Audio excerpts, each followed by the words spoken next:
A lot of companies get really focused on their domestic business, and what they should realize is that there's a lot of opportunities for good, solid Canadian brands to expand their distribution in other countries. There's a really excellent opportunity here in Europe. We set ourselves apart by the product coming from Canada. It's a very clean, a very natural, a very beautiful place where we have fresh, clean water and wide open spaces and really high quality standards.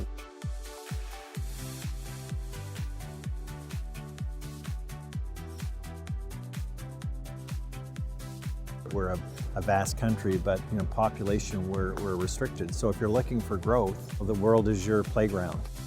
It's great for your trademark, it's incremental business, it's great for learning. It just gives you a different perspective that sometimes you don't always see when you're very focused on your domestic business.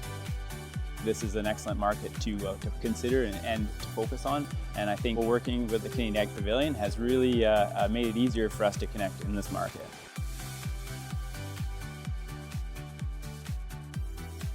And Europe is so close to us. They recognize Canada as being quality product, quality manufacturing. So I would certainly encourage it.